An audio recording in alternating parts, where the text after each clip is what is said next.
Caros irmãos, queridas irmãs, nesta sexta-feira da Paixão do Senhor, nos reunimos aqui nesta igreja às 3h da tarde, hora da misericórdia, hora em que Jesus entregou a sua vida pela nossa salvação. Neste ano, esta sexta-feira santa é também a primeira sexta-feira do mês. Primeira sexta-feira do mês de abril. E sempre se faz memória do Sagrado Coração de Jesus,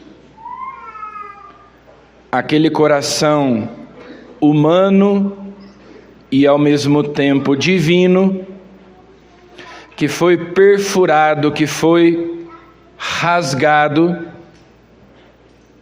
aquele coração que tanto nos amou e que se abriu, se partiu. Às vezes, quando uma pessoa tem uma paixão não correspondida, ama alguém que não lhe ama, então nós dizemos que a pessoa ficou com o coração partido. Jesus, de fato, na cruz teve o seu coração literalmente partido, rasgado, aberto, que, como os padres da igreja nos dizem, essa ferida é uma porta, essa chaga do coração de Jesus é, na verdade, uma abertura pela qual nós podemos entrar no coração de Deus, ter acesso a Deus, conhecer o amor infinito de Deus para conosco. Então nós contemplamos nesta sexta-feira santa este mistério do coração que tanto amou os homens. Era assim que Jesus falava com Santa Margarida Maria Alacoque quando ele lhe apareceu e mostrou o seu coração.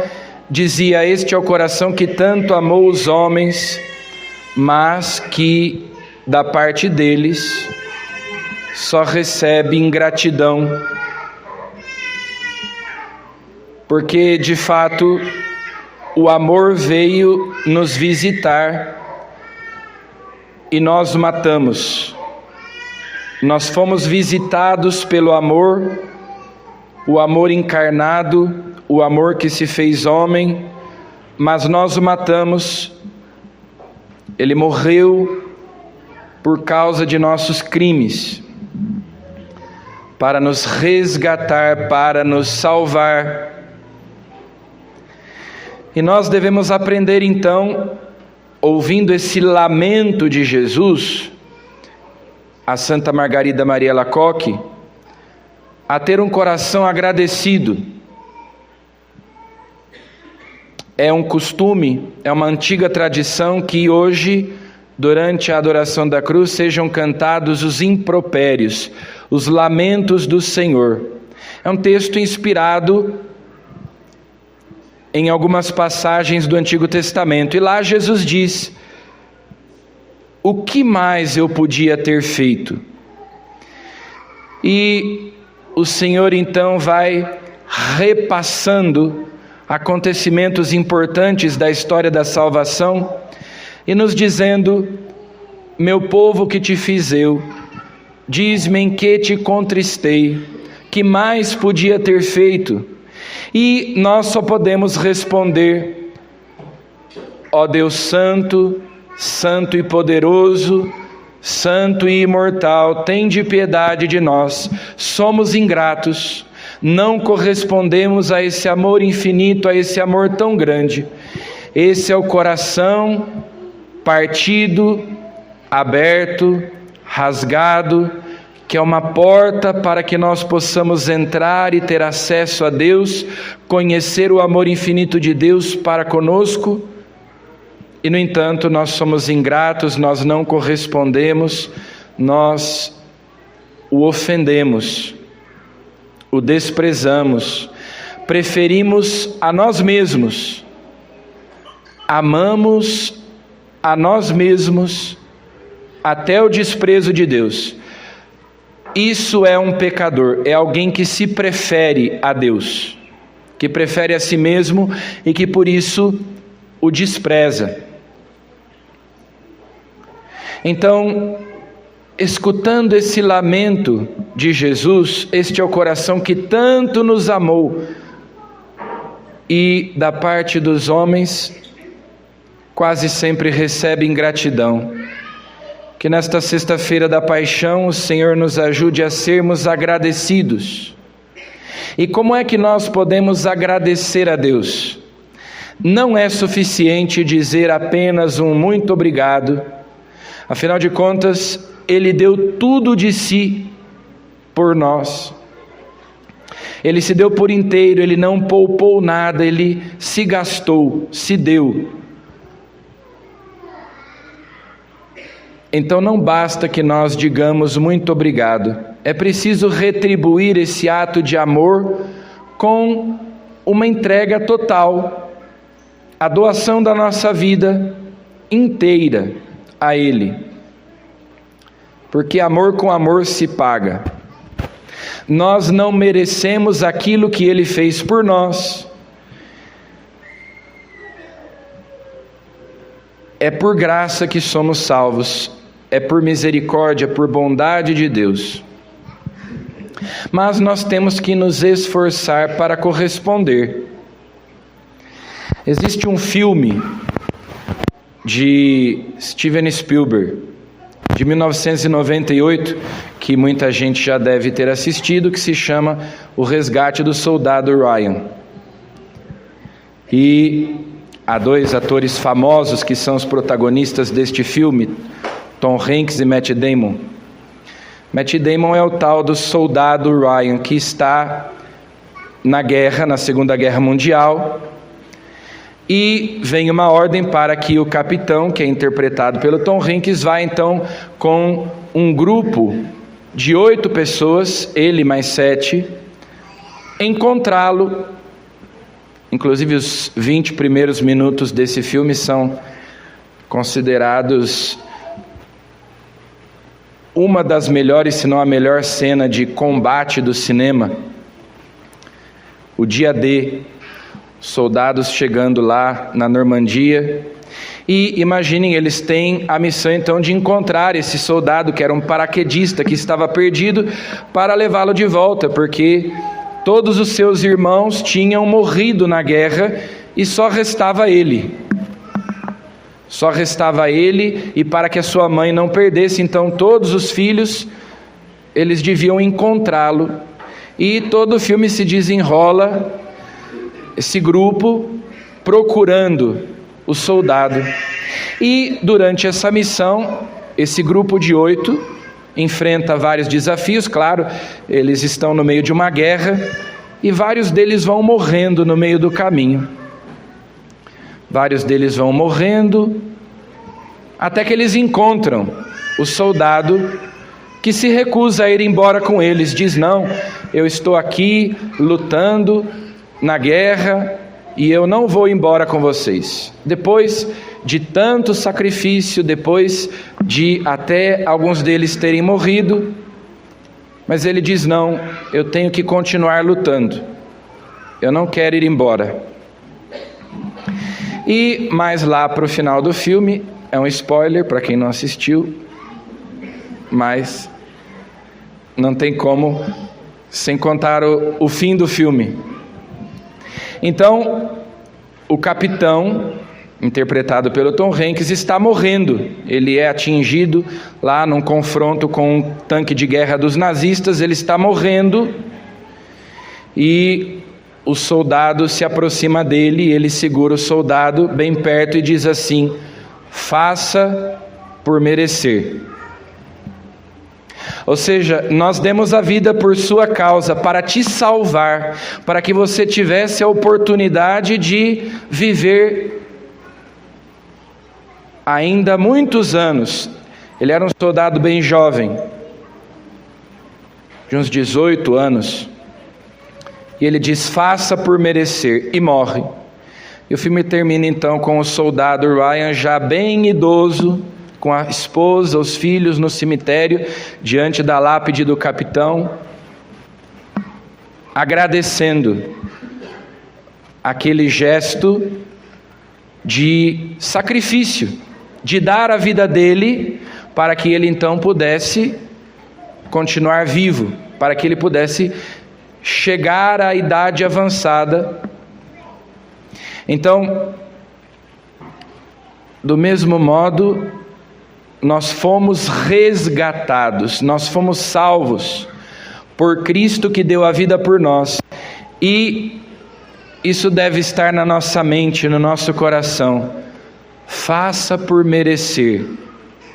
Eu não mereço que Cristo, o Filho de Deus, tenha dado a sua vida por mim, mas eu tenho que fazer por merecer, eu tenho que corresponder ao seu amor por uma vida santa, por uma vida que seja pelo menos agradável a Ele, para não mais ofendê-lo com os meus pecados.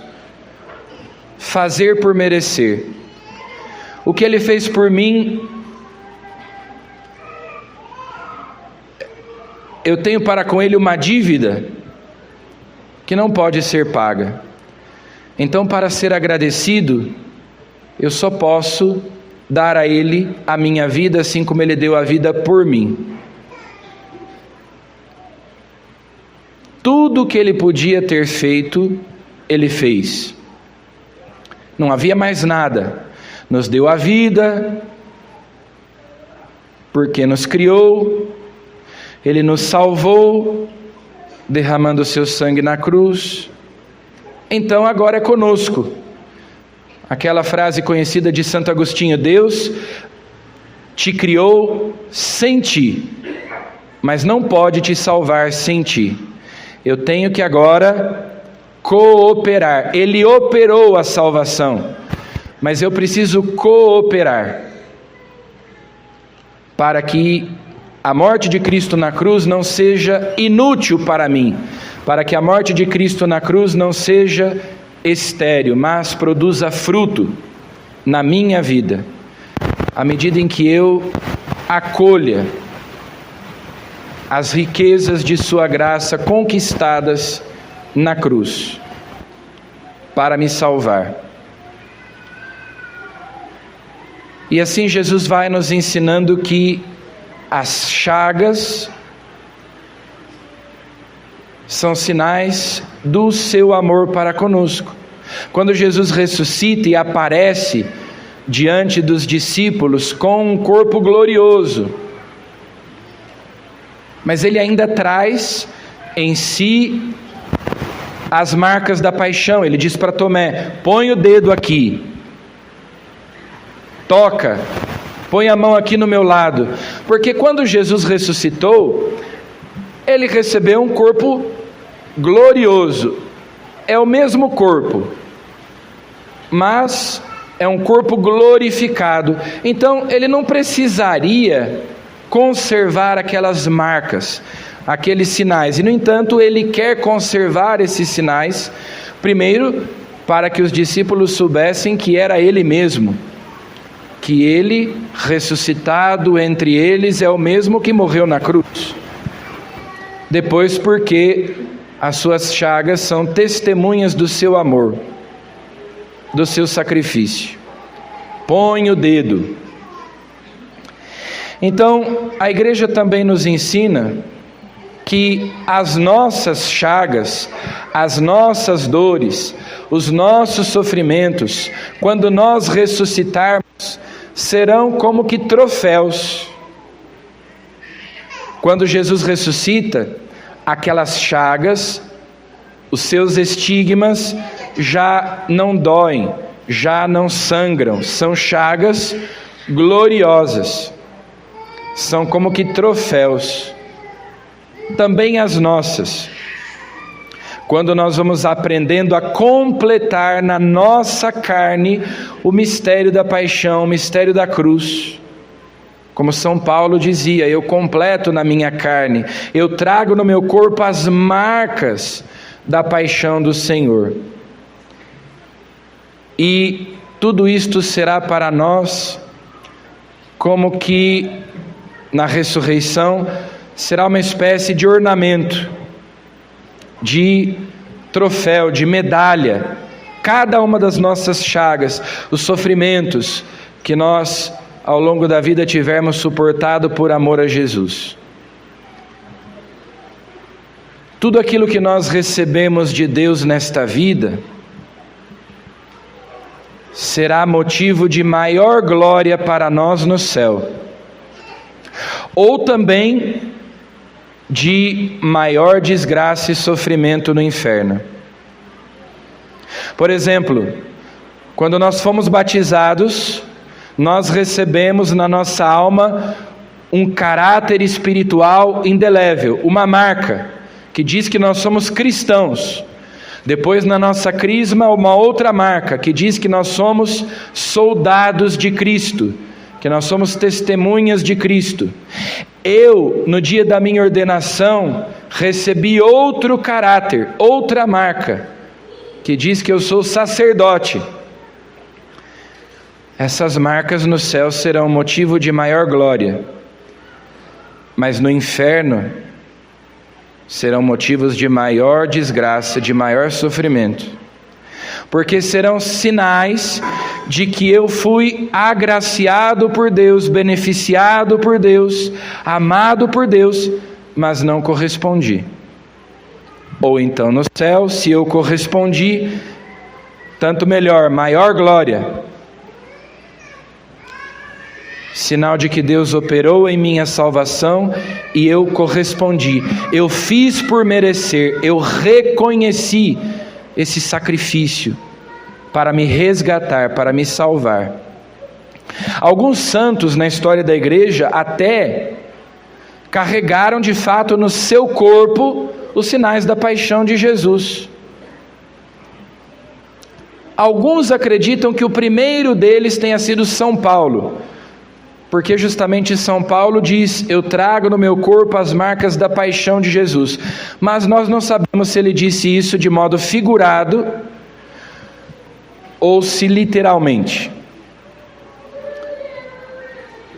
Depois de São Paulo, o primeiro de que nós temos notícia é São Francisco de Assis.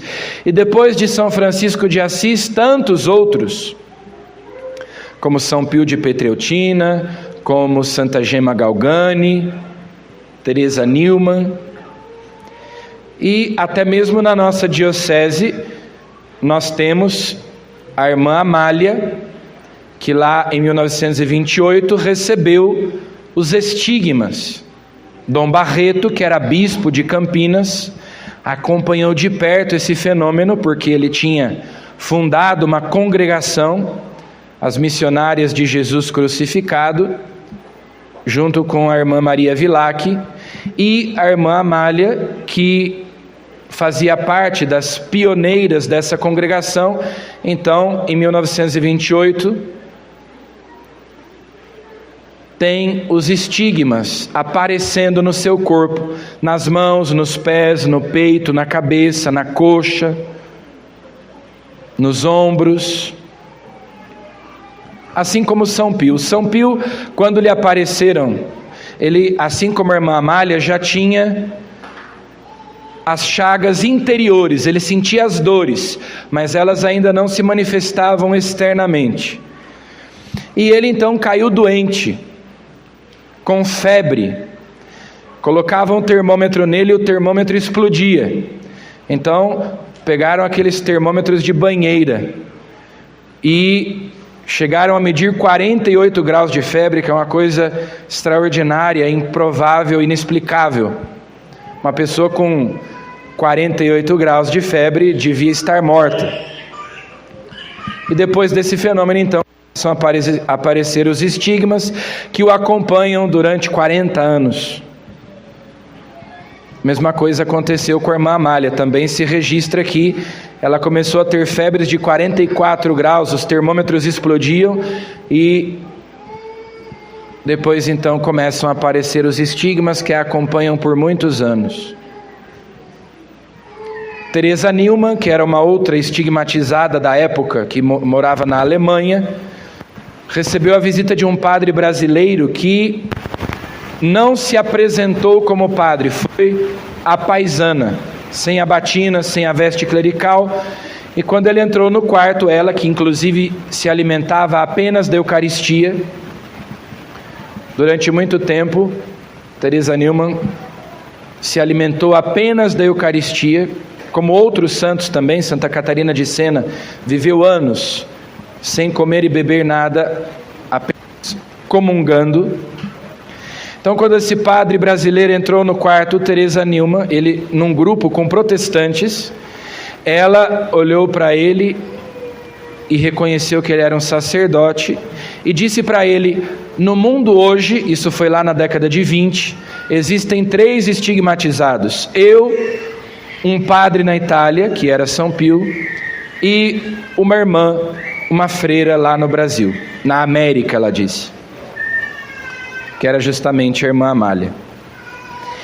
Esses santos receberam de Deus essa graça de carregarem visivelmente no seu corpo, com grande sofrimento, as marcas de sua paixão, como um sinal de configuração a Cristo, de identificação com Ele. E não pensemos que, isso é um privilégio, mas ao mesmo tempo não era fácil. Uma filha espiritual de São Pio certa vez disse para ele: padre, eu quero me tornar santo. E ele disse: muito bem, minha filha, mas saiba que é uma vida de cão. Porque São Pio sofreu desde criança, de muitos modos, inclusive sofreu, como Jesus, incompreensões, até por parte da igreja, sendo proibido de atender confissões, celebrar a missa publicamente, etc., sendo acusado de ser louco ou de ser mal intencionado, de ser um charlatão.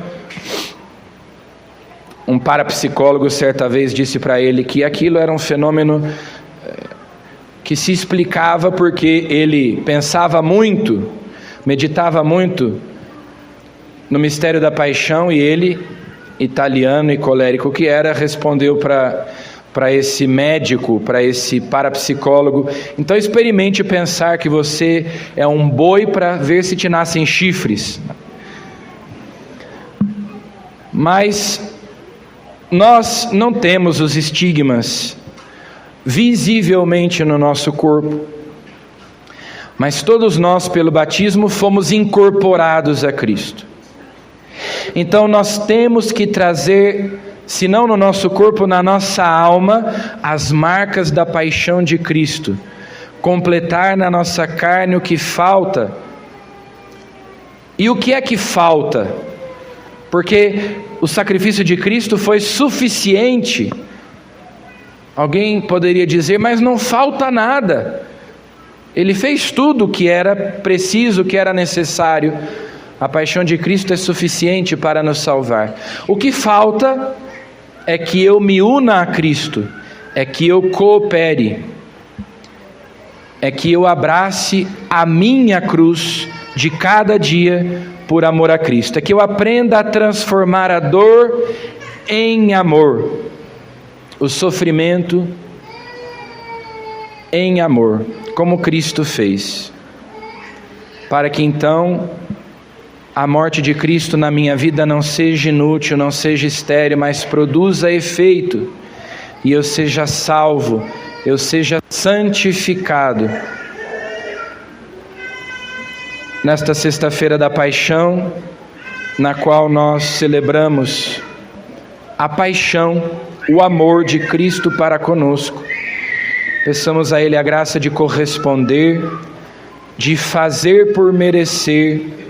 Peçamos a Ele então a graça de que nós possamos ser pregados com Cristo na cruz, completar na nossa carne, viver na nossa vida o mistério da sua paixão, oferecendo a Ele tudo, nos submetendo à vontade do Pai, seja ela qual for, aceitando as cruzes que Deus nos manda, por amor a Jesus, para que assim nós possamos manifestar a nossa gratidão, o reconhecimento por tudo que Ele fez por nós. Ele fez tudo o que podia.